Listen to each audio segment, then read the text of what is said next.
AP ఆందోళన ఆంధ్రప్రదేశ్గా మారింది. ఏ జిల్లాలో చూసినా, ఏ మండల కేంద్రంలో చూసినా అన్ని వర్గాల నుంచి వ్యతిరేకత, డిమాండ్ల సాధన కోసం నిరసనలు. 26,000 రూపాయల జీతం ఇవ్వాలంటూ అంగన్వాడీలు బెదిరిస్తే ఊరుకోమని చెప్పిన మున్సిపల్ కార్మికులు విద్యుత్ ఛార్జీలు పెంచి నడ్డి విరుస్తోందని ప్రజలు, ఆర్థిక బకాయిల కోసం సమ్మెబాట పట్టిన యూటీఎఫ్ నాయకులు, మా సమస్యలు సీఎంకి పట్టవా అంటూ సమగ్ర శిక్ష ప్రాజెక్టు ఉద్యోగులు, మిజాంగ్ తుఫాన్ బాధితులకు ఆదుకోవడంలో ప్రభుత్వం విఫలమంటూ వరద బాధితులు, ప్రతిపక్షాలు ఇలా ఒకరిద్దరు కాదు అందరూ రోడ్డెక్కారు. దీంతో ఆందోళనలు, నిరసనలు, నిరవధిక సమ్మెలు, వినూత్న నిరసనలతో నెల్లూరుని హోరెత్తిస్తున్నారు. గత 17 రోజులుగా శాంతియుతంగా నిరసన తెలుపుతూ తమ న్యాయమైన డిమాండ్లను పరిష్కరించాలని ప్రభుత్వానికి విజ్ఞప్తి చేస్తూనే ఉన్నారు.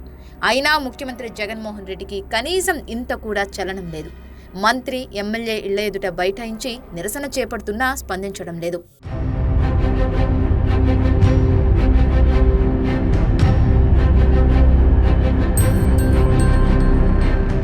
2019లో తన పాదయాత్ర సందర్భంగా అక్క, చెల్లెమ్మలంటూ ఎప్పుడు అండగా ఉంటాడని జగన్ నమ్మకంగా చెప్పాడు.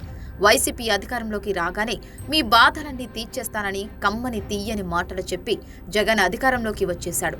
మా కష్టాలు, మా బాధలన్నీ తీరిపోతాయని ఎంతో ఆశతో ప్రజలు ఎదురుచూశారు. గడిచిన 5 ఏళ్లుగా ఇచ్చిన హామీలన్నీ మర్చిపోయి మడమ తిప్పేసి మమ్మల్ని రోడ్డున పడేశాడు ఈ జగనన్న అంటూ అక్కా చెల్లెమ్మలు, ప్రజలు తీవ్ర ఆగ్రహం వ్యక్తం చేస్తున్నారు.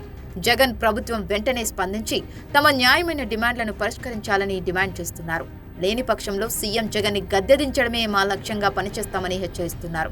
గత 5 ఏళ్లుగా సమస్యలను పట్టించుకోకపోవడంతో జగన్ ప్రభుత్వంపై అటు ఉద్యోగుల్లోనూ, ఇటు ప్రజల్లోనూ, మరోవైపు నిరుద్యోగ యువతలోనూ తీవ్ర వ్యతిరేకత వచ్చేసింది.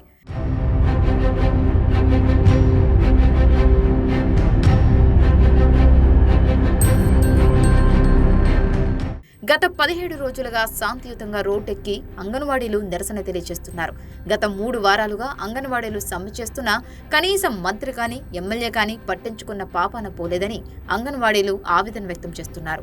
అయినా ప్రయోజనం లేదని, ఇక నెక్స్ట్ సీఎం ఇంటినే ముట్టడిస్తామంటూ ఉద్యోగులు, అంగన్వాడీలు, కార్మికులు, నిరుద్యోగులు, టీచర్లు సిద్ధమవుతున్నారు.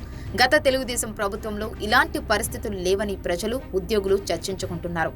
తమ సమస్యల్ని పరిష్కరించమని కోరితే అందుకు జగన్ ప్రభుత్వం స్పందించడం లేదంటున్నారు. జగనన్న వద్దని, మాకు చంద్రన్నే కావాలని ప్రజలు, నిరుద్యోగులు బహిరంగంగానే చెబుతున్నారు. మళ్లీ టీడీపీ అధికారంలోకి వస్తేనే మా బతుకులకి గ్యారెంటీ ఉంటుందని అందరూ ఎంతో ఆశతో ఎదురుచూస్తున్నారు.